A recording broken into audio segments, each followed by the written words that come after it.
اعوذ باللہ السمیع العلیم من الشیطان اللعین الرجیم بسم اللہ الرحمن الرحیم الحمد للہ المالک الحق المبین الصلاۃ والسلام تحیۃ والاکرام علی اشرف الاولین والآخرین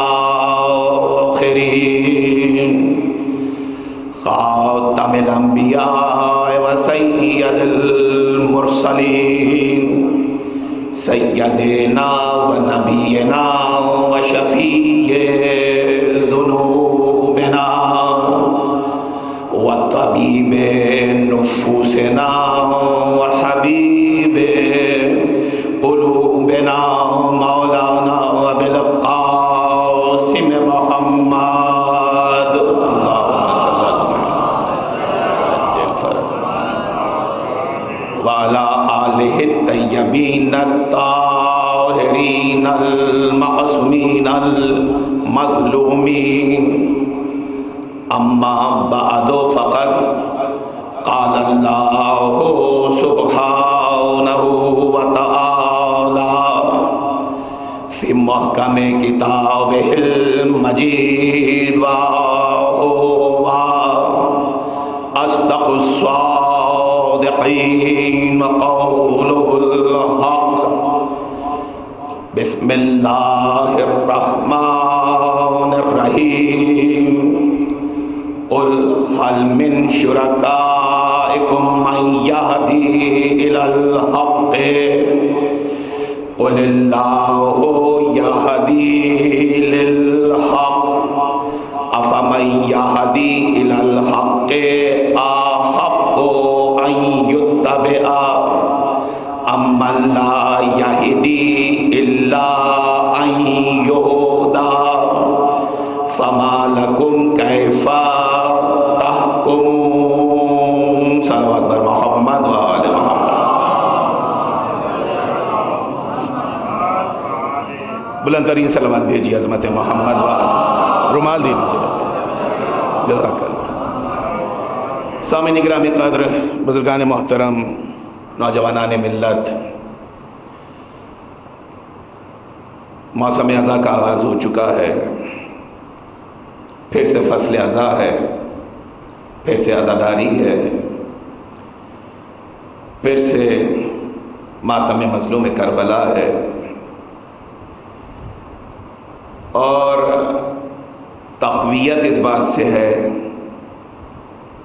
کہ نامساعد حالات کے باوجود بھی ہمتیں شکستہ نہیں ہیں. حوصلوں میں، جذبوں میں کمی یا کجی کہیں نظر نہیں آ رہی ہے. اور چونکہ وقت متقاضی ہے کہ بظاہر ان پرآشوب اور بظاہر ان نامساعد حالات کے اندر ہمیں اپنی ذمہ داریوں سے کس طرح سے عہدہ برا ہونا ہے، اور اسی فکر کو سامنے رکھتے ہوئے ان مسلسل مجالس ازاں کے لیے انشاءاللہ العزیز جو موضوع منتخب کیا گیا وہ موضوع ہے غدیر، کربلا اور انتظار امام زمانہ. سامعین گرامی قدر، غدیر کربلا سے جدا نہیں ہے، کربلا غدیر سے الگ نہیں ہے، اور جنہوں نے غدیر اور کربلا کی منزل کو حاصل کر لیا، وقت کے امام کا انتظار ان کی زندگی کا طریقہ اور شعار نظر آیا کرتا ہے. اس لیے اس موضوع کا انتخاب کیا گیا، اور اس موضوع کو برتنے کے لیے سرنامہ کلام کے لیے سورہ مبارک یونس کی آیت کو سرنامہ کلام کے لیے منتخب کیا گیا ہے۔ سورہ مبارک یوسف آپ موضوع سننے والے جانتے ہیں کہ موجودہ ترتیب کے اعتبار سے 11ویں پارے میں کلام مجید کا 10واں سورہ ہے۔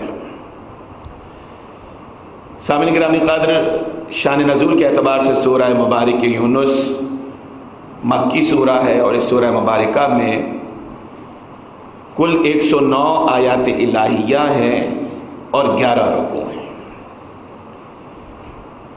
سورہ مبارک یونس کی جس آیہ مبارکہ کی تلاوت کا شرف ہم نے سرنامہ کلام میں حاصل کیا ہے، اس آیہ مبارکہ کا سورہ مبارک یونس میں نشان سامعین گرامی قدر 35 ہے۔ ارشاد رب العزت ہوتا ہے، رب ذوالجلال اپنے محبوب رسول کو مخاطب کر رہا ہے۔ وہ رسول جو سید الانبیاء ہے، وہ رسول جو سید المرسلین ہے، خاتم النبیین ہے، وہ رسول جو فخر موجودات بھی ہے، باعث خلقت کائنات بھی ہے، وہ رسول جو جناب آدم علیہ السلام سے لے کر جناب عیسیٰ علیہ السلام تک 1,23,999 انبیاء کے معجزات و کمالات کا تنہا وارث ہے وہ رسول۔ اس رسول کو مخاطب کرتے ہوئے رب ذوالجلال آواز دیتا ہے، قل هل من شرکائکم من یہدی الی الحق۔ اے رسول، ان سے پوچھئے کہ کیا تمہارے شراکت داروں میں کوئی ایسا بھی ہے جو تمہیں حق کی طرف بلانے والا ہو۔ توجہات رکھیے گا، فقط ترجمہ ہے، تفسیر میں ابھی نہیں جائیں گے۔ قل هل من شرکائکم من یہدی الی الحق۔ اے رسول، ان سے پوچھئے کہ کیا تمہارے شراکت داروں میں کوئی ایسا بھی ہے جو تمہیں حق کی طرف بلانے والا ہے، اور بغیر توقف آواز دے، قل اللہ یہدی للحق۔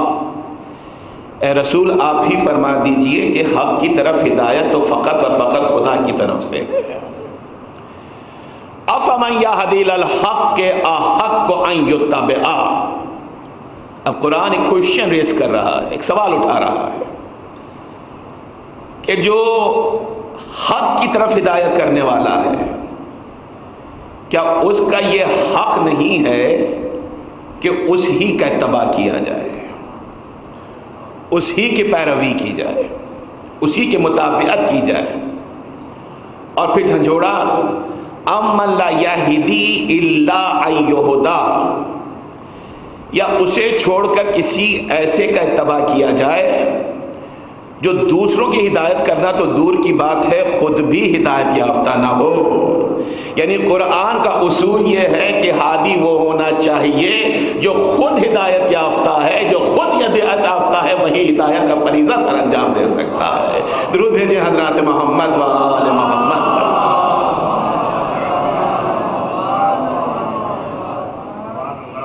فما لکم کیف تحکمون۔ اور پھر کردار انسانیت کو جو جوڑا، آیت مکمل ہو رہی ہے، عمومی ضمیر انسانیت کو جو جوڑا ہے، فما لکم کیف تحکمون، تمہیں کیا ہو گیا ہے؟ یہ کیسے فیصلے ہیں، کیسے احکامات ہیں جو تمہارے درباروں سے جاری کیے جا رہے ہیں؟ یعنی قدرت یہ بتلانا چاہتی ہے کہ ہادی راہبر رہنما اجماع اور شورا سے نہیں بنے گا، رب کی طرف سے آئے گا، ہادی وہاں سے آئے گا۔ پہچاننا تمہیں ہے کہ ہادی کون ہے، پہچان۔ درود بھیجیں عظمت محمد و آل محمد۔ اور یہ موضوع مکمل ہو جاتا ہے سامعین گرامی قدر۔ یہ موضوع جامع ترین انداز سے ہمارے سامنے آتا ہے۔ اگر اس وسیع موضوع کو ہم 3 ہیڈنگز دے دیں، وہی 3 ہیڈنگز جو ہمارے موضوع میں شامل ہیں، ہمارے عنوان میں شامل ہیں، کیا؟ غدیر، کربلا اور انتظار امام زمانہ۔ اگر ہدایت کی بات آئے گی تو غدیر کی بات آئے گی، اگر ہدایت کی بات آئے گی تو کربلا کی بات آئے گی، اگر ہادی کی بات آئے گی تو زمانے کے امام کی بات آئے گی۔ یعنی ہدایت اور ہادی کو اگر سمجھنا ہے تو غدیر کو سمجھیے، کربلا کو سمجھیے، زمانے کے امام کو سمجھیے، ہادی خود بخود سمجھ میں آ جائے گا۔ رہنما خود بخود سمجھ میں آ جائے گا۔ اور یاد رکھیے گا، دیکھیے ہم نے تو ایک وسیع موضوع دیا ہے، 3 ہیڈنگز میں دیا ہے، لیکن اگر غدیر، کربلا اور انتظار امام وقت کو آپ کسی ایک نقطے پر لے کر آنا چاہیں، کسی ایک لفظ میں سمونا چاہیں، غدیر، کربلا اور زمانے کے امام کا انتظار اگر سمٹ کر کسی منزل پر آتا ہے تو اس منزل کو ولایت کہا کرتے ہیں۔ درود بھیجیے حضرات محمد و آل محمد۔ تو اس موضوع کو کیا کہتے ہیں؟ اس موضوع کو دیکھیے، میں نے دانستہ طور پر لفظ کی ادائیگی میں اس طرح سے لفظ کو برتا تھا کہ میں پھر اپنے بچوں کو، اپنے نوجوانوں کو متوجہ کر سکوں۔ جیسے ابھی اس بچے نے ریسیپروکیٹ کیا ہے میرے جملے کو، کیا کہا کہ دیکھیے تینوں موضوعات اگر سمٹ کر آتے ہیں تو کس لفظ میں سما جاتے ہیں؟ ولایت نہیں، ولایت نہیں، ولایت میں سمٹ جاتے ہیں۔ اس لیے کہ ولایت اور ہے، ولایت اور ہے، توجہ رکھیے گا، ولایت اور ہے، ولایت اور ہے۔ جہاں حضرات محمد و آل محمد کی ولایت کا تذکرہ آتا ہے، وہاں پہ ولایت کو زیر کے ساتھ نہیں، زبر کے ساتھ لکھا جاتا ہے۔ الولایت ہوا بالفتح، ولایت محمد و آل محمد وہ ہے جو زیر کے ساتھ نہیں، زبر کے ساتھ آتی ہے۔ تو مجھے کہنے دیجئے کہ دنیا سمجھے اس ولایت کو کہ اور فضائل تو بعد میں آئیں گے، یہاں لکھنے میں بھی کہیں زیر نہیں آیا کرتا ہے۔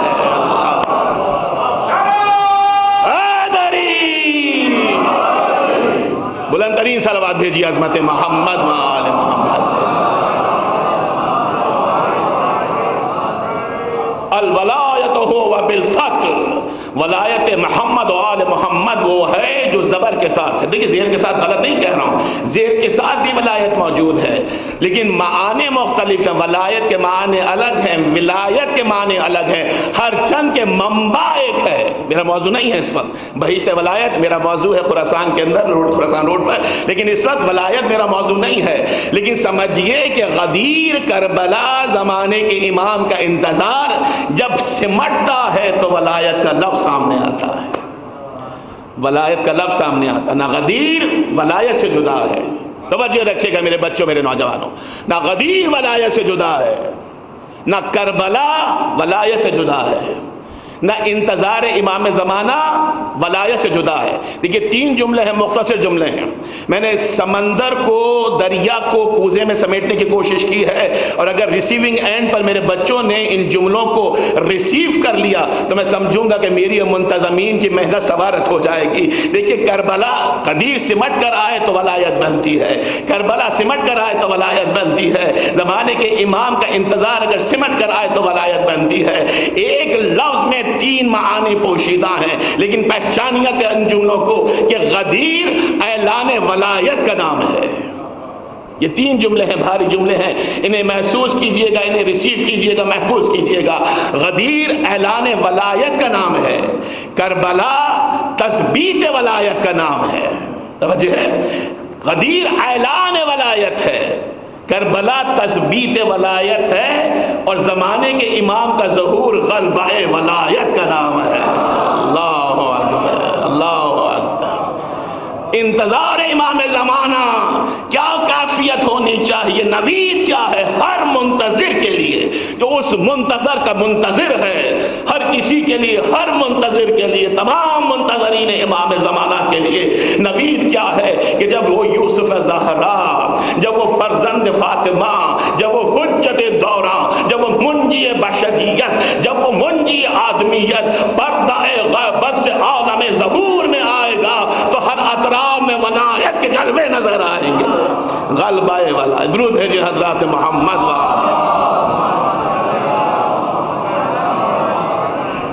غلبہ ولایت کا نام ہے۔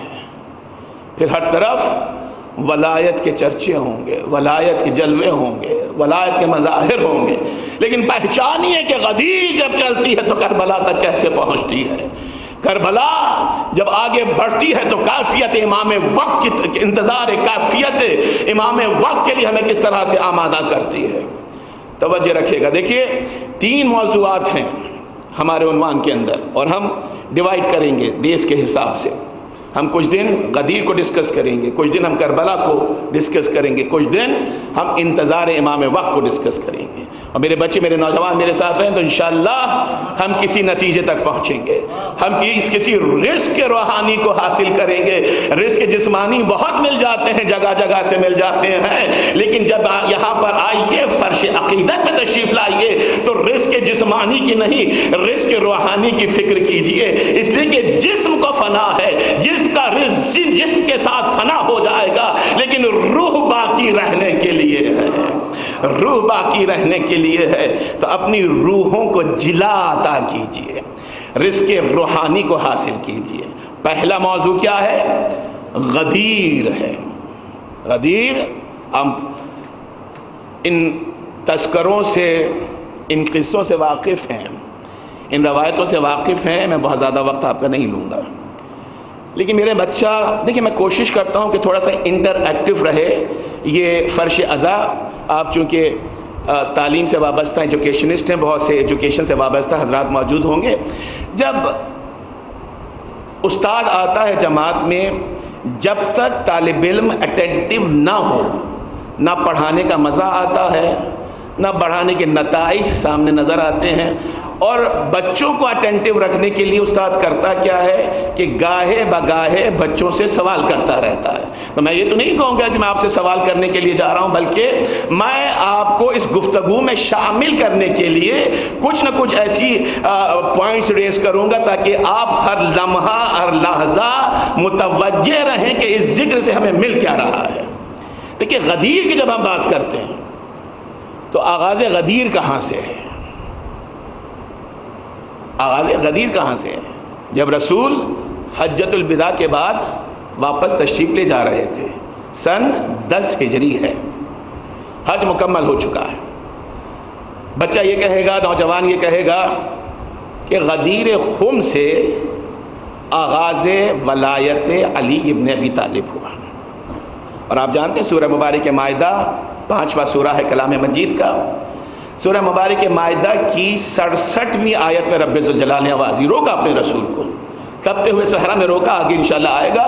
تبتے ہوئے صحرا میں روکا آواز دی، یا ایھا رسول بلغ ما انزل من ربک وان لم تفعل فما بلغت رسالتہ. اے رسول، اب دنیا تک اس پیغام کو پہنچا دیجئے جو آپ تک آپ کے رب کے ذریعے سے پہنچ چکا ہے، اور اگر آپ نے ایسا نہ کیا تو سمجھیں کوئی بھی کار رسالت ادا نہ کیا. کچھ بھی ناشناسا نہیں ہے آپ کے لیے. قرآن کی یہ آیہ مبارکہ آپ کے لیے اجنبی نہیں ہے، لیکن دیکھیے غور کرنے کی منزل ہے کہ قرآن کیا کہتا ہے، یا ایھا رسول بلغ ما انزل الیک من ربک. اے رسول، وہ پہنچا دیجئے جو آپ تک آپ کے رب کے ذریعے سے پہنچا ہے. یعنی رسول امت تک میدان غدیر خم میں پہنچائیں گے، لیکن رسول تک پہلے کبھی پہنچ چکا تھا. توجہ رکھیے گا، دیکھیے ایک اہم نقطے کی طرف لے کر جانا ہے. رسول تک پہلے کبھی پہنچ چکا تھا. تو اب یہ نہ کہیے گا کہ ولایت علی ابن ابی طالب کا آغاز میدان غدیر خم سے ہو رہا ہے. نہیں، میدان غدیر خم میں ولایت کو پہنچایا ہے. آغاز کہاں سے ہو رہا ہے؟ جب رسول کو یہ اعلان دینا تفویض ہوا تھا، وہاں سے علی کی ولایت کا آغاز ہو رہا تھا. میرے ساتھ رہیے گا، درود بھیجیں حضرات محمد و آل محمد.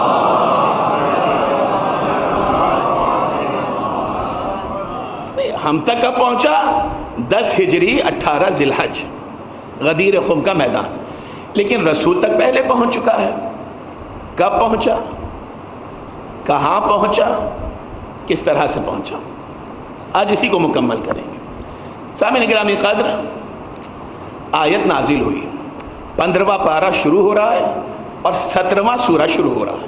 15ویں پارے اور 17ویں سورے کا آغاز ایک ساتھ ہوتا ہے. کون سا سورہ ہے 17واں سورہ؟ سورہ مبارک بنی اسرائیل، مکی سورہ ہے. سورہ مبارک اسراء بھی اسے کہتے ہیں. سبحان الذی اسری بعبدہ لیلا من المسجد الحرام الی المسجد الاقصی الذی بارکنا حولہ لنوریہ من آیاتنا انہ هو السمیع البصیر، کہ پاک ہے وہ ذات جو راتوں رات اپنے عبد کو لے گئی مسجد حرام سے مسجد اقصی کی طرف، جس کے چاروں طرف ہم نے نور کی نشانیوں کو رکھا ہوا ہے۔ تو اپنی نشانیوں کو دکھلانے کے لیے رب ذوالجلال اپنے نبی کو پہلے مسجد حرام سے مسجد اقصی تک لے جاتا ہے اور پھر مسجد اقصی سے سدرۃ المنتہا تک لے کر جاتا ہے۔ میرے ساتھ رہیے گا، ہم اسٹیپ بائی اسٹیپ آگے بڑھیں گے۔ رسول معراج پر گئے، مجھے معراج نہیں پڑھنا ہے، نہ ہی معراج میرا موضوع ہے، لیکن معراج کی اہمیت شیعان حیدر کرار کے لیے کیا ہے؟ اہمیت شب معراج، آپ عبادتیں کرتے ہیں نا، آپ اگلے دن کا روزہ رکھتے ہیں، تو یہ عبادتیں کیوں ہو رہی ہیں؟ یہ شکر کا روزہ کیوں رکھا جا رہا ہے؟ سورہ مبارک کے بنی اسرائیل نے آواز دی کہ پاک ہے وہ ذات جو راتوں رات لے گئی، اور دنیا آج تک مسئلے میں الجھی ہوئی ہے کہ یہ روحانی معراج تھی یا جسمانی معراج تھی۔ کہ روحانی معراج تھی، جسمانی ہو نہیں سکتی ہے۔ کیوں؟ اس لیے کہ اتنی سرعت رفتار ہے، اتنی تیزی سے گئے، اتنی تیزی سے واپس آ گئے کہ زنجیر در ہلتی رہی، آب وضو بہتا رہا، گرمی بستر ختم نہ ہوئی، رسول گئے بھی اور واپس بھی آ گئے۔ تو یہ ممکن نہیں ہے کہ اتنی سرعت رفتار ہو۔ میں پوری ذمہ داری کے ساتھ عرض کر رہا ہوں کہ اگر رسول کہتے کہ میں گیا اور میں واپس آ گیا، کوئی ذاکر کہتا کہ رسول گئے اور رسول واپس آ گئے، کوئی عالم کہتا کہ رسول گئے رسول واپس آ گئے، تو آپ کو پوچھنے کا حق تھا کہ اتنی تیزی سے کیسے گئے اور اتنی تیزی سے کیسے آئے، جب علی کل شیء قدیر اب یہ کہہ رہا ہے کہ میں لے کر گیا ہوں، جتنی اس کی قدرت ہے اس قدرت سے لے کر جا رہا ہے، اس قدرت سے لے کر آ رہا ہے۔ اس قدرت، درود ہے جہاں حضرات محمد و آل محمد۔ دیکھیں موضوع نہیں ہے، لیکن آپ کا حسن سماعت میرے ساتھ ہے، تو میں گفتگو کو تھوڑا سا پھیلا دوں تاکہ ذرا سی وضاحت ہو سکے۔ میں نے محترم کا روحانی معراج تھی، جسمانی معراج نہیں تھی۔ اور حوالہ کیا دیا؟ بر صغیر کے ایک بہت بڑے ایجوکیشنسٹ، انہوں نے اپنی کتاب میں لکھ دیا، ایک بڑی یونیورسٹی انہوں نے قائم کی، انہوں نے اپنی کتاب میں لکھ دیا کہ رسول کو معراج جسمانی نہیں ہوئی تھی، روحانی ہوئی تھی۔ اور ثبوت کیا فراہم کیا کہ ام المومنین یہ فرماتی ہیں کہ شب معراج رسول میرے حجرے میں تھے، لمحے بھر کے لیے رسول نگاہ سے اوجھل نہیں ہوئے، حجرے سے باہر نہیں گئے، محو استراحت رہے۔ تب یہ معراج جسمانی تو ہو نہیں سکتی، روحانی ہو سکتی ہے۔ بہت بڑا نام ہے، لیکن دیکھیے ہم یہ کہتے ہیں کہ ہم اپنوں کی تو وکالت کرتے ہی ہیں، ہم دوسروں کی بھی وکالت کرتے ہیں، اس لیے کہ ہم سچوں کے ماننے والے ہیں، سچ کا ساتھ دیتے ہیں، جھوٹ کا ساتھ نہیں دیا کرتے ہیں۔ میں یہ کہتا ہوں کہ جس نے بھی یہ روایت بیان کی اس نے غلط روایت بیان کی ہے۔ ام المومنین کے حوالے سے غلط نام، غلط بیان منسوب کر دیا گیا ہے کہ رسول میرے حجرے میں تھے۔ ابھی میں نے عرض کیا کہ سورہ مبارک بنی اسرائیل مکے میں نازل ہوئی ہے، تو رسول کو معراج مکے میں ہوئی اور جناب ام المومنین سے عقد مدینے میں ہوا۔ جب ایک حجرہ ہو ہی نہیں سکتا، جب عقد نہیں ہوا ہے تو ایک حجرہ کیسے ہو سکتا؟ درود ہے جی حضرات محمد و آل محمد۔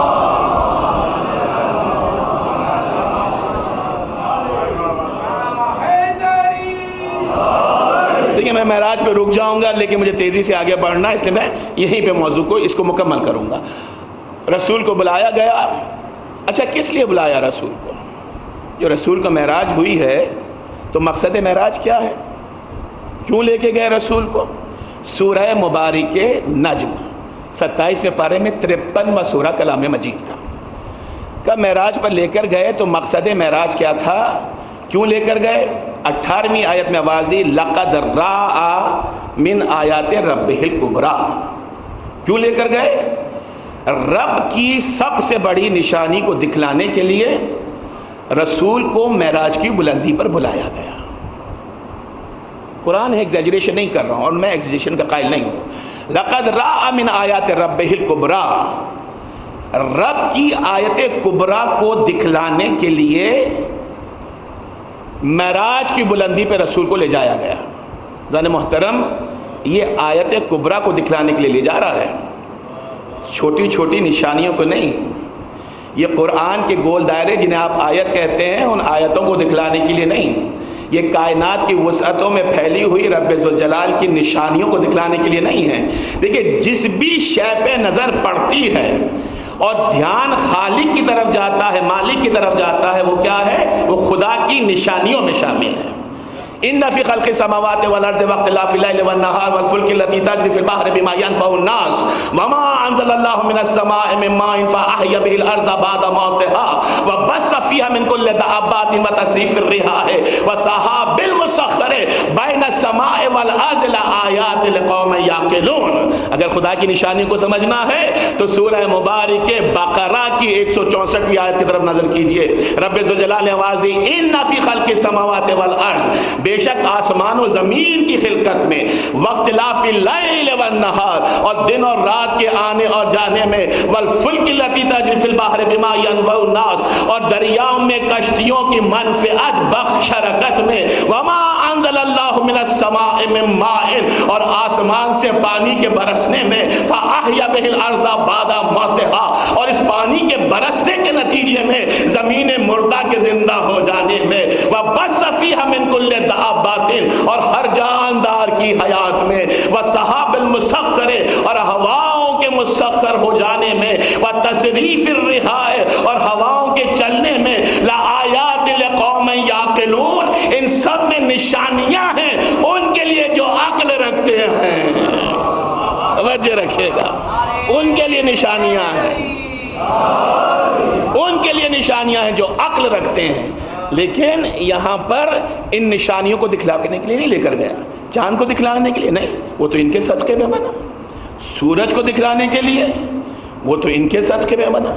وہ قصیدہ آپ کی اذان عالیہ میں موجود ہے نا، یا ملائکتی و سکان سماواتی و عزتی و جلالی انی ما خلقت سماء مبنیتا ولا ارضا مدیتا ولا قمرا منیرا ولا شمسا مزیتا ولا فلکا یدور ولا بحرا یجری ولا فلکا یسری الا فی محبت ہؤلاء الخمسۃ الذین هم تحت الکساء. ایک ایک لفظ کا ترجمہ نہیں کروں گا، حدیث کساء نے بتلا دیا کہ یہ پوری کائنات ان کے صدقے میں ہے جو چادر کے نیچے موجود ہے، جو چادرود ہے حضرت محمد و آل محمد پر.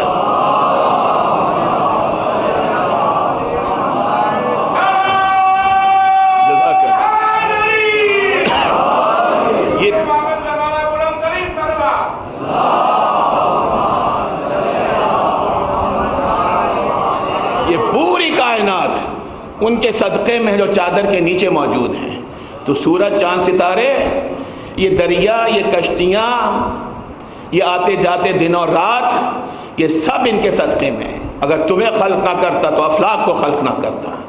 تو چاند، سورج، ستاروں نشانیوں کو دکھلانے کے لیے نہیں بلایا. لقد راء من آیات ربہ الکبریٰ، اپنے رب کی آیت کبریٰ کو، سب سے بڑی آیت کو دکھلانے کے لیے بلایا. تو سب سے بڑی آیت تو خود رسول کی ذات ہے. اللہ اکبر. خدا کی سب سے بڑی نشانی، جس سے بڑھ کر انسان پر اس آسمان نے سایہ نہیں کیا ہے، مخلوقات عالم میں جس سے بڑھ کر ذات ممکن ہی نہیں ہے، جسے نذیر بنایا، بشیر بنایا، سراج منیر بنایا، رحمت العالمین بنایا، اس سے بڑھ کر کائنات میں کوئی ممکن نہیں ہے. تو سب سے بڑی نشانی رسول کی ذات ہے. لیکن قرآن یہ کہتا ہے، رب یہ کہتا ہے کہ معراج پر بلایا تو آیت کبریٰ کو دیکھنے کے لیے بلایا. تو اگر اجازت دیجئے تو جملہ ہدیہ کروں کہ شب معراج آیت کبریٰ نے آیت کبریٰ کو دیکھا ہے. اللہ اکبر. شر درود ہے جی حضرات محمد و آل محمد. شب معراج کیا ہے سمجھیے گا، کہاں سے آغاز غدیر ہو رہا ہے، آغاز ولایت ہو رہا ہے سمجھیے گا. شب معراج آیت کبریٰ نے آیت کبریٰ کو دیکھا ہے. دیکھا کس طرح سے دیکھا؟ سورہ مبارک نجم ہی کی 10ویں آیت میں آواز دی، فَأَوْحَا إِلَىٰ عَبْدِهِ مَا أَوْحَا. رب آواز دے رہا ہے. ترجمہ تکرارن عرض کر رہا ہوں کہ تفسیر میں نہیں جا رہا ہوں.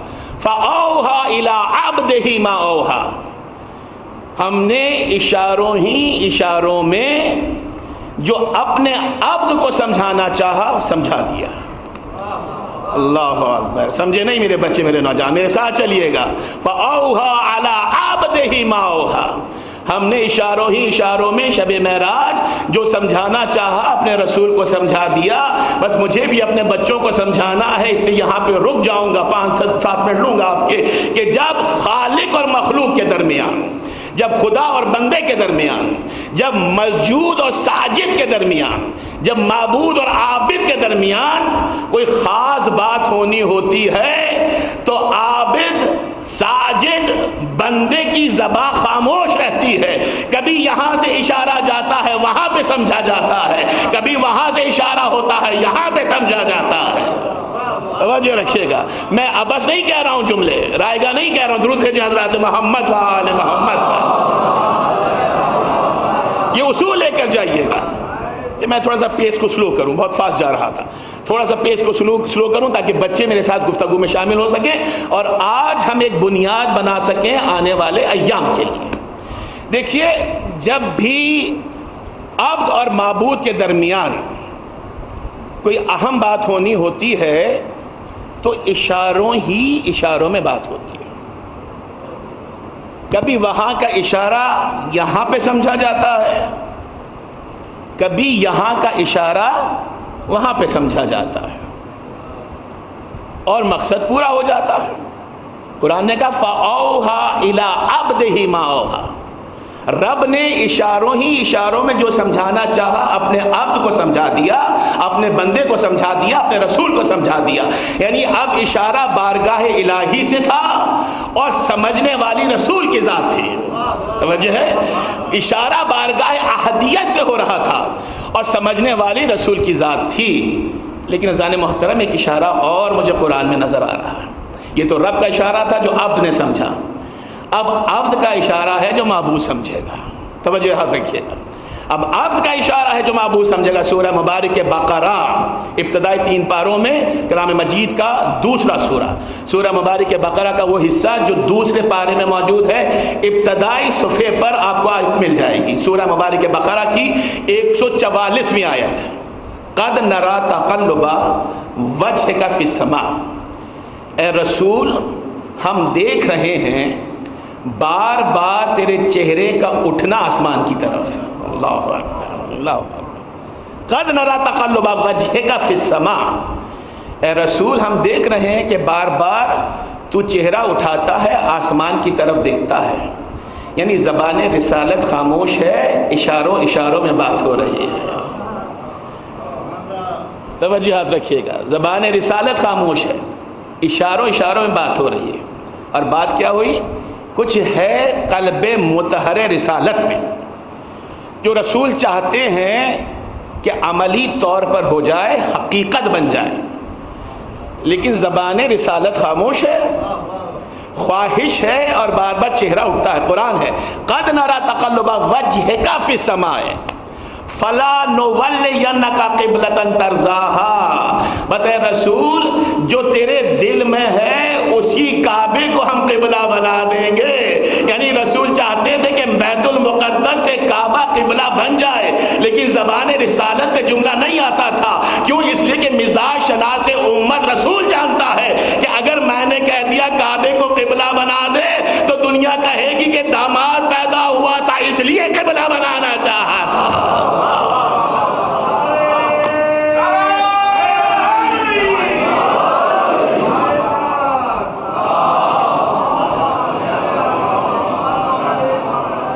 مزاج شناس امت ہے رسول، مزاج شناس امت رسول جانتا ہے، دلوں کو پہچانتا ہے، دلوں کے وسوسوں کو جانتا ہے، دلوں میں پیدا ہونے والے خدشات کو جانتا ہے. جانتا ہے کہ اگر میں نے کہہ دیا کعبے کو قبلہ بنا دے تو دنیا کہے گی، آنے والا مورخ یہ کہے گا، آنے والا راوی یہ کہے گا کہ داماد پیدا ہوا تھا. رسالت کی زندگی میں بشریت کے پہلو تلاش کرنے لگیں گے.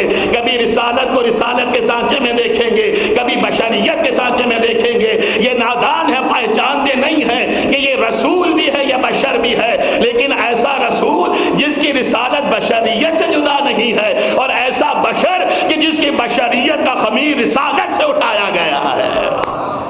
تو اب زبان رسالت خاموش ہے، کعبے کو قبلہ بنانا چاہتے ہیں، لیکن اشارہ کیا ادھر، یہاں کے اشارے کو وہاں پہ سمجھا گیا۔ فول وجہ کا شطر المسجد الحرام، اے رسول اپنے چہرے کو مسجد حرام تک پھیر لیجئے۔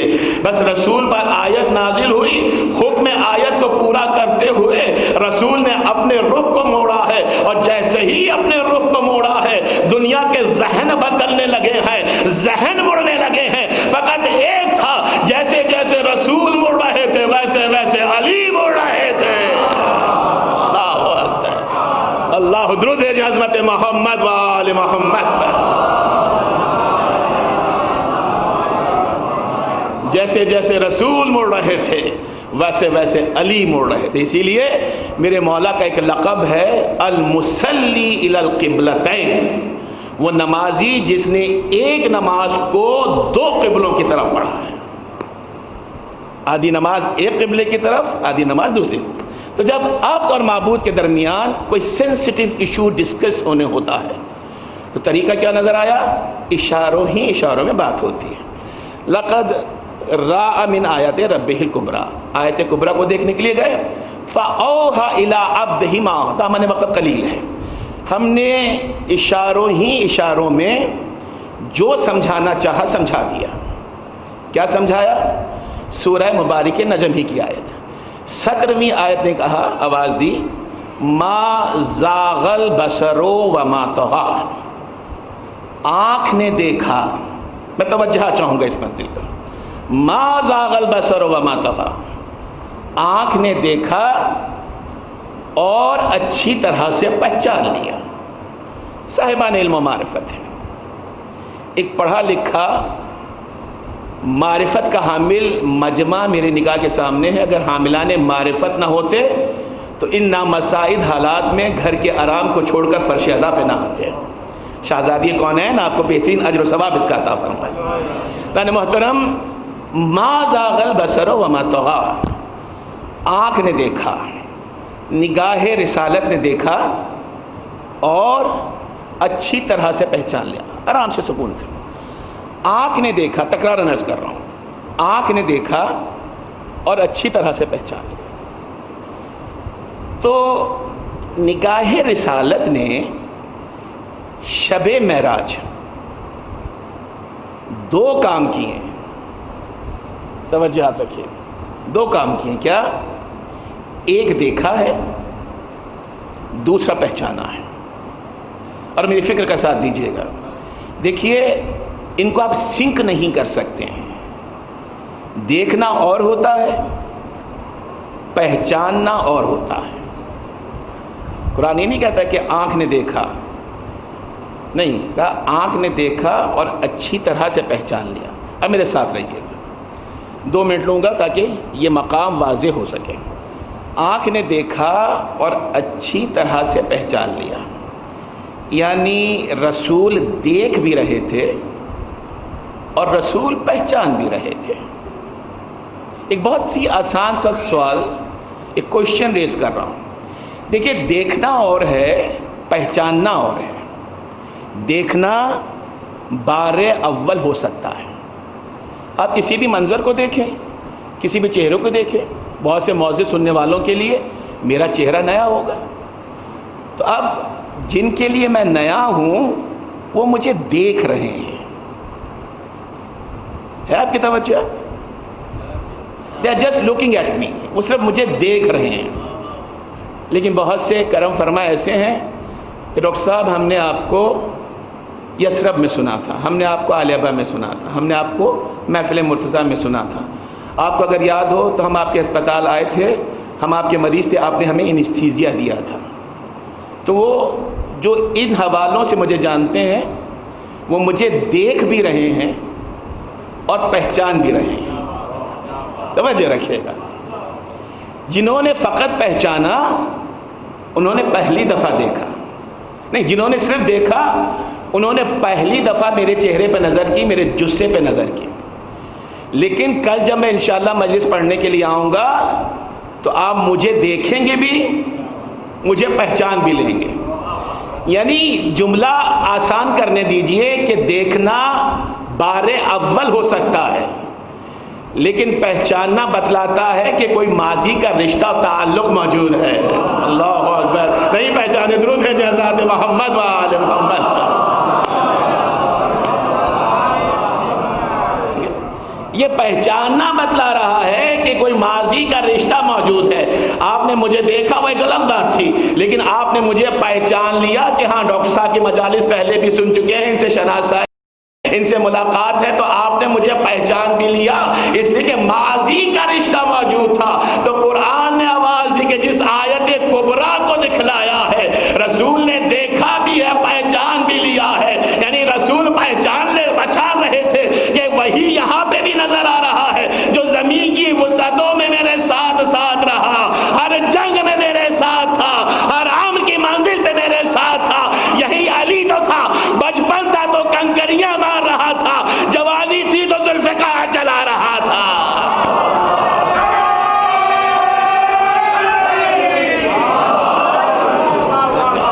یہی علی تو آنکھ نے دیکھا اور پہچان لیا.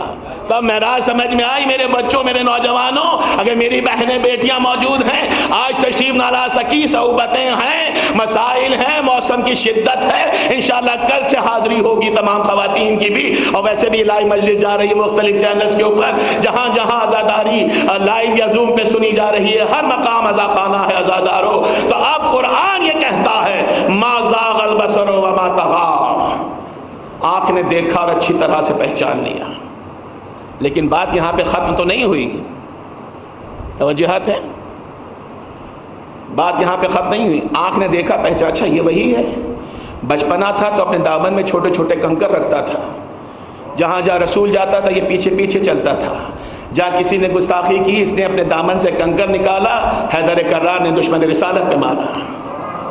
جب جوان ہوا تو اس کی ذوالفقار تھی اور دشمنان رسالت تھے. تو جو زمین کی وسعتوں میں ساتھ ساتھ رہا وہ آسمان کی بلندیوں میں بھی ساتھ ہے.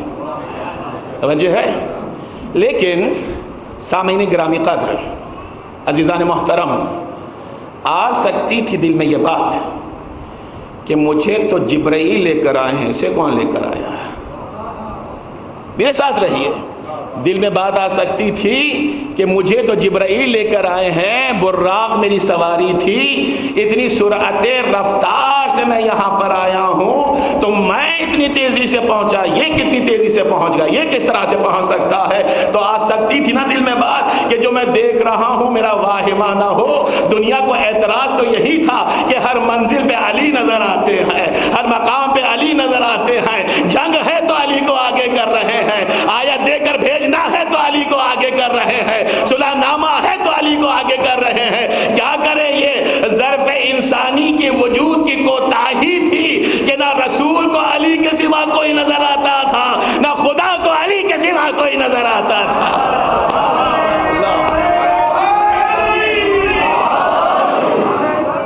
یہ وجود ہے. دیکھیں اب بس نہیں کہا، میں ایگزیجریشن کا قائل نہیں ہوں، ذمہ دارانہ گفتگو کرتا ہوں، حوالے دیتا ہوں اور ایک ایک جملے کی ضمانت دیتا ہوں. بس نہیں کہا کہ نہ رسول کو علی کے سوا ایسے مواقع پہ کوئی نظر آیا، نہ رب ذوالجلال کو علی کے سوا کوئی نظر آیا. اگر آسمان سے فرشتہ بھی بھیجنا تھا تو سوائے چہرہ علی کے کوئی ایسا چہرہ نہ تھا کہ جس کا فرشتہ بھیز بدل کر آ جاتے. جب کافر بھاگتے تھے کہا یہاں بھی علی ہے، یہاں بھی علی ہے، یہاں بھی علی ہے.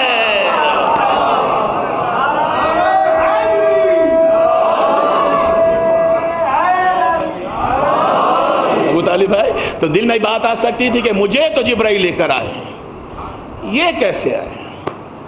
اور اس منزل پر کہ جس منزل تک جبرائیل بھی نہیں پہنچے، سدرۃ المنتہی رک گئے جبرائیل. کہا دونک مقام لم یطؤ ملک مقرب ولا نبی مرسل. اللہ کے رسول اب یہ وہ مقام ہے کہ جس سے آگے نہ کوئی ملک مقرب گیا، نہ کوئی نبی و مرسل گیا. اگر میں اس سے آگے جاؤں گا تو میں نہ رہوں گا، جل کے خاک ہو جاؤں گا۔ انشاءاللہ آگے گفتگو آئے گی کچھ ایام میں تو شاید ہم بیان کر سکیں، نہیں تو موضوع اتنا زیادہ مطابقت نہیں رکھتا ہے ہمارے عنوان کے ساتھ۔ لیکن جناب امین وحی الہی رک گئے تو مجھے کہنے دیجئے کہ جہاں پر جبرائیل کے پر پرواز جل جاتے ہیں وہاں پہ رسول آگے بڑھ جایا کرتے ہیں۔ سدرۃ المنتہا کی بلندی ہے، کعبہ قوسین کی طرف جا رہے ہیں، نہر نور کی موجیں قدم بوسی کر رہی ہیں، دست بوسی کر رہی ہیں، تو دل میں یہ بات آ سکتی تھی کہ مجھے تو جبرائیل لے کر آئے ہیں، براق پہ آیا ہوں، یا علی کیسے آ گئے؟ تو کہیں میرا واہمہ نہ ہو۔ تو قرآن نے روک دیا، قرآن نے پیروں میں زنجیر ڈال دی، کہا تھا ما زاغ البصر وما طغى، جو دیکھا پہچان لیا۔ اور اب 11ویں آیت میں آواز دی، ما کذب الفؤاد ما رأى، آنکھ جو کچھ دیکھ رہی تھی دل گواہی دے رہا تھا۔ رسول واہمہ نہیں ہے، حقیقت ہے، یہاں بھی علی ہے وہاں بھی علی ہے۔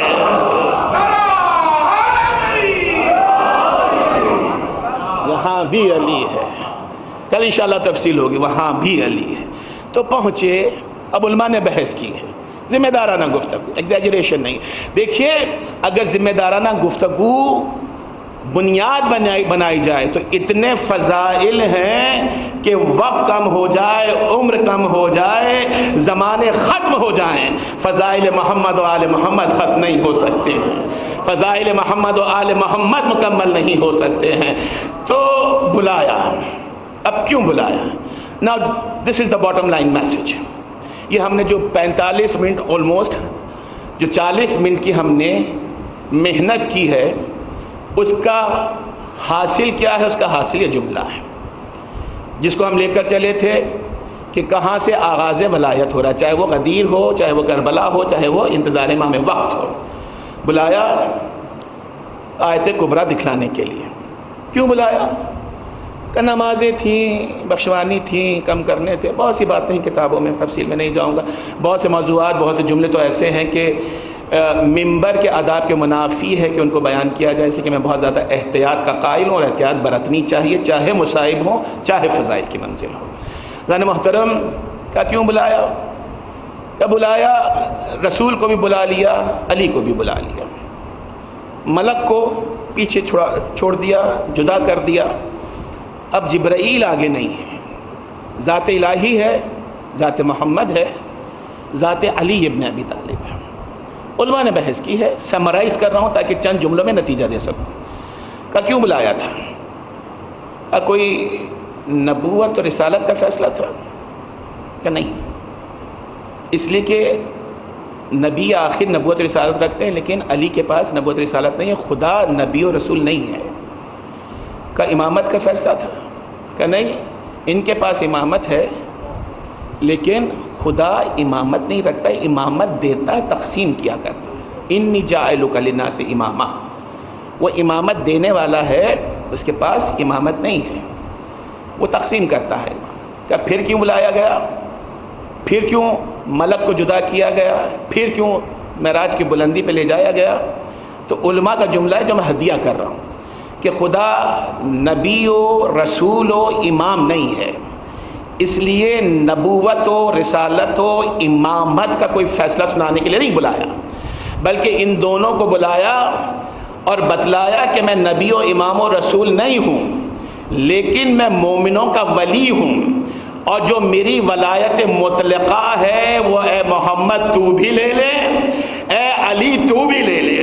اور جیسے ہی ولایت تقسیم ہوئی ہے، آیہ ولایت نازل ہو گئی، انما ولیکم اللہ ورسولہ والذین آمنوا الذین یقیمون الصلاۃ ویؤتون الزکاۃ وہم راکعون۔ تمہارا ولی اللہ ہے، اس کا رسول ہے، اور وہ صاحبان ایمان ہے جو نماز کو قائم کرتے ہیں، حالت رکوع میں زکوٰۃ کو ادا کیا کرتے ہیں۔ تو معراج پہ بلایا اس لیے نہیں تھا کہ نمازیں بخشوانی تھی، بلکہ ولایت کا فیصلہ تھا کہ رسول آج ہم تمہیں عطا کر رہے ہیں، غدیر کی منزل پہ تم امت کو عطا کر دینا۔ بس رسول کو کب؟ یا ایھا رسول بلغ ما انزل الیک من ربک۔ دامن وقت ختم ہو چکا ہے، مجھے آگے بھی پہنچنا ہے، میں چھوڑ رہا ہوں، کل مسلسل کروں گا انشاءاللہ۔ آج پیغام مکمل نہیں ہوا، کل جہاں سے ابھی چھوڑ رہے ہیں وہیں سے ہم شروع کریں گے۔ یعنی محترم، ولایت کا فیصلہ شب معراج ہو گیا، رسول کو معراج پر بلایا، ولایت کو تقسیم کیا۔ اب اگر ولایت کو آپ ایک جملے میں سمیٹیں، if just want to have a single sentence about ولایت علی ابن ابی طالب اور ولایت محمد و آل محمد، تو وہ کیا ہے؟ very simplified، very easy to remember، very easy to retain۔ وہ جملہ کیا ہے کہ غدیر سے فرج تک کے سفر کو ولایت کہا کرتے ہیں، بس۔ the more simplified۔ what is ولایت؟ میں اور ڈیفینیشنز کی طرف نہیں جاتا ہوں۔ عملی طور پر غدیر سے فرج تک کا سفر، اس کی ڈیپتھ کو محسوس کیجئے۔ you don't have to listen this sentence only، you have to retain it۔ کیا ریٹین کرنا ہے؟ کہ غدیر سے فرج تک کے سفر کو ولایت کا سفر کہتے ہیں، اور اس سفر کے درمیان کیا ہے؟ کربلا ہے۔ غدیر سے فرج تک کے سفر کے درمیان کربلا کیوں رونما ہوئی، کیوں وقوع پذیر ہوئی؟ اس لیے کہ دنیا نے غدیر کو فراموش کر دیا تھا۔ بس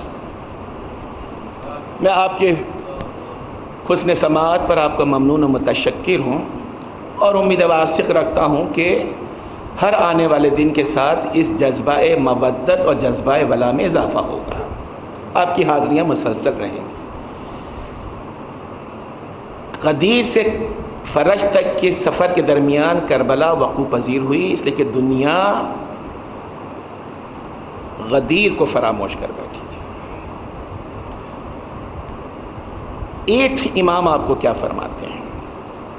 What is the message of امام زامن شاہ خراساں سلطان مشہد؟ امام کا پیغام کیا ہے؟ دیکھیے، کل محرم کا چاند نظر آیا، آپ نے گھروں میں سیاہ پردے لٹکا دیے، سیاہ لباس آپ کے بدن پر آ گئے۔ کیوں؟ اعلان ہے کہ فاطمہ کا چاند کربلا کے میدان میں غروب ہونے کی منزل تک پہنچ رہا ہے۔ اجرکم علی اللہ۔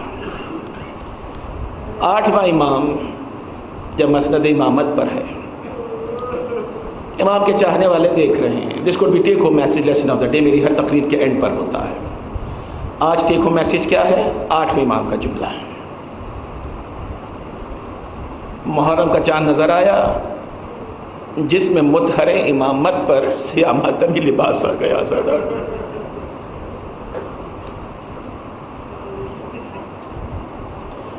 فرش ایسا بچ گیا، سیاہ علم سجا دیے گئے، اور ہر گزرتے ہوئے سال کے ساتھ with every passing year امام کے چاہنے والے یہ آبزرو کر رہے ہیں کہ امام کی اہتمام عزاداری میں شدت آتی جا رہی ہے۔ امام کا چاہنے والا امام کے نزدیک پہنچا، کہا فرزند رسول، ہم یہ دیکھ رہے ہیں کہ پچھلے سال سے زیادہ آپ نے اس سال اہتمام عزاداری کیا ہے۔ کل موقع ملا تو میں انشاءاللہ بیان کروں گا کہ حالات و واقعات اس عزاداری پہ اثر انداز نہیں ہونے چاہیے۔ محترم، چاہنے والا کہتا ہے مولا، ہم دیکھ رہے ہیں کہ ہر گزرتے ہوئے سال کے ساتھ آپ زیادہ شدت کے ساتھ اہتمام عزاداری کرتے ہیں۔ طویل روایت ہے، میں مختصر کروں۔ امام نے چہرہ ولایت کو اٹھایا، اپنے چاہنے والے کی طرف دیکھا، اور ایک جملہ زبان ولایت سے ارشاد ہوا۔ امام ضامن و سامن یہ کہہ رہے ہیں، میرا 8واں امام آپ کا ضامن ہو، شاہ خراساں سلطان مشہد آپ کی ضمانت لے۔ امام فرماتے ہیں ہاں ہم اہتمام عزاداری میں شدت کو اختیار کر رہے ہیں. کیوں؟ لِأَنْ لَا تَنْسَوْنَ الْعَاشُورَ كَمَا نَسِيتُمُ الْغَدِيرَ. ہم نہیں چاہتے کہ جس طرح سے تم نے غدیر کو بھلا دیا اس طرح سے تم کربلا کو بھی بھلا دو. لِأَلَّا تَنْسَوْنَ الْعَاشُورَ كَمَا نَسِيتُمُ الْغَدِيرَ. جس طرح سے تم نے غدیر کو بھلا دیا ہے ہم نہیں چاہتے کہ تم کربلا کو بھلا دو، عاشورے کو بھلا دو. 8واں امام ہم سے یہ چاہتا ہے عزاداروں کہ ہماری زندگی میں یا علی بھی رہے اور ہماری زندگی میں یا حسین کی صدا بھی رہے. اجرکم علی اللہ. 28 رجب سن 60 ہجری کا دن آیا. عزاداروں جن جن کا نام محضر حسینی میں تھا میرے مولا نے سب کو ساتھ لے لیا، لیکن ایک بیمار بیٹی کو میرا مولا مدینے میں تنہا چھوڑے جا رہا ہے. خدا آپ کے گھروں کو شاد و آباد رکھے، خدا آپ کی بیٹیوں کو خوش و خرم رکھے. کوئی گھر یوں نہ اجڑ جائے جس طرح سے سیدہ عالم کا گھر اجڑ گیا. اس شہزادی کو پہچانتے ہیں نا عزادارو، اس بیمار مدینہ کو پہچانتے ہیں نا، جو بابا کے بعد روز نانا کے روزے پر جاتی تھی، روز دادی کے روزے پر جاتی تھی اور فقط ایک دعا کیا کرتی تھی، اجرکم علی اللہ. خداوند عالم آپ کو صحت و تندرستی عطا فرمائے. خداوند عالم بیمار کربلا کے صدقے میں، بیمار مدینہ کے صدقے میں ہر مشکل سے، ہر بیماری سے آپ کو محفوظ رکھے. لیکن عزاداران امام، فطرت انسانی ہے نا کہ خدا نہ کرے اگر کوئی بیمار پڑتا ہے اور حالت بیماری میں دعا کے لیے ہاتھ بلند کرتا ہے تو ہر بیمار کی پہلی دعا یہ ہوتی ہے کہ رب ذوالجلال مجھے صحت عطا فرما دے، رب کریم مجھے شفا عطا فرما دے. لیکن روایتیں کہتے ہیں بیمار مدینہ میری شہزادی صغرا ہے، یہ بابا کے فراق میں تڑپنے والی میری بیوی ہے کہ جینے کی ناصحت کی دعا کرتی تھی صغرا. دن آمد اکبر کے گنا کرتی تھی صغرا. اجرکم علی اللہ. جب طبیعت زیادہ گھبراتی تو دادی کے روزے پر چلی جاتی، بقیے میں چلی جاتی، تعویذ قبر سیدہ سے لپٹ کر بیمار مدینہ فقط ایک ہی التجا کرتی تھی، ایک ہی سوال کرتی تھی، بیمار کو بے کس کو مسیحا سے ملا دو. ارے واری گئی دادی مجھے بابا سے ملا دو. اجرکم علی اللہ. عزاداران امام، محضر حسینی میں جن جن کا نام تھا میرے مولا نے سب کو ساتھ لیا. قافلہ تیار ہوا. 28 رجب کا دن آیا. عزادارو ناکے بلائے گئے، اماریاں بلائی گئی، ایک ایک کر کے بیویاں سوار ہونے لگی. میں تفصیل میں نہیں جاؤں گا. میری شہزادی بیمار مدینہ میری بیوی فاطمہ صغرا کبھی ماں کے پاس جاتی، کبھی پھوپھی کے پاس جاتی، کبھی چچا کے پاس جاتی اور ایک ہی التجا ہوتی ہے، کوئی جو ہماری سفارش بابا سے کر دے، ہے کوئی جو صغرا کو بھی ساتھ جانے کی اجازت دلوا دے. اجرکم علی اللہ، اجرکم علی اللہ.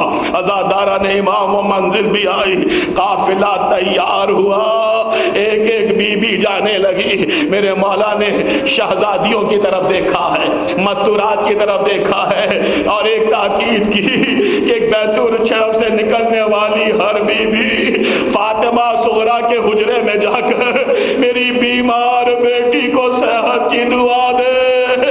فاطمہ صغرا کے سر پر ہاتھ رکھ کر رخصت ہو.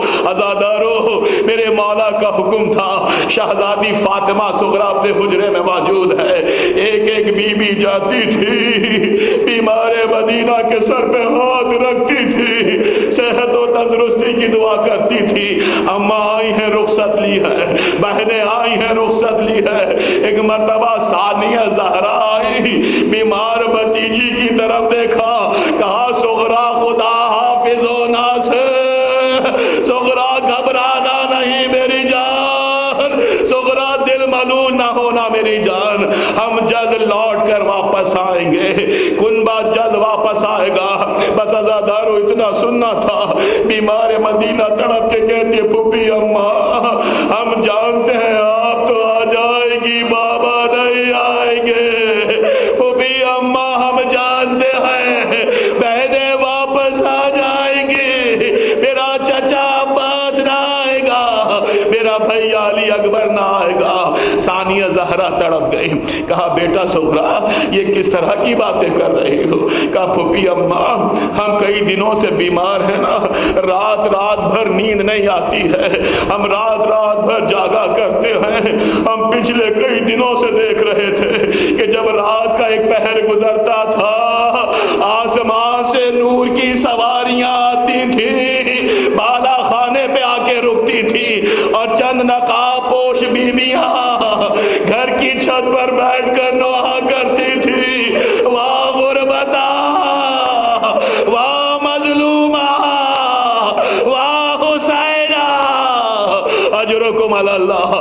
کہا پھوپھی اماں ہم نے اسے اپنا واہمہ سمجھا تھا، لیکن آج ہمیں یقین ہو گیا کیا میرے بابا واپس نہ آئیں گے، اب یہ کنبہ لوٹ کر نہ آئے گا، اب یہ گھر آباد نہ ہوگا۔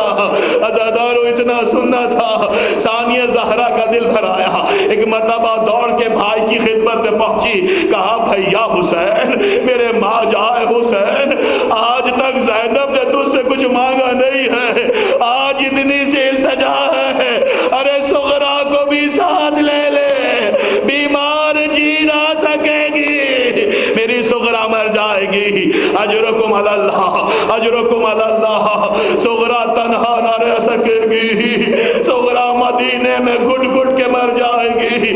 ایک مرتبہ مولانا بہن کی طرف دیکھا، کہا بہن زینب آپ جو کہیے قبول ہے، لیکن سغرا کو لے جانے کی ضد نہ کیجیے۔ کہا بھیا سغرا کو لے جانے میں کیا ہے؟ کہا بہن زینب آپ تو جانتی ہیں نا کہ جو بیویاں ہمارے ساتھ جا رہی ہیں کسی کا چہرہ کسی سے ملتا ہے، کسی کی شباہت کسی سے آتی ہے، کوئی کسی سے شباہت رکھتا ہے، لیکن میری یہ بیٹی فاطمہ سغرا سب سے زیادہ میری ماں سے شباہت رکھتی ہے، نکاح امامت دیکھ رہی ہے، شام غریبہ کے بعد سروں پہ چادر نہ ہوگی، بلوائے عام ہوگا، مستورات ہوں گی، ارے میں نہیں چاہتا ماں کی صورت بازاروں میں گھمائی جائے، ماں کی شبیہ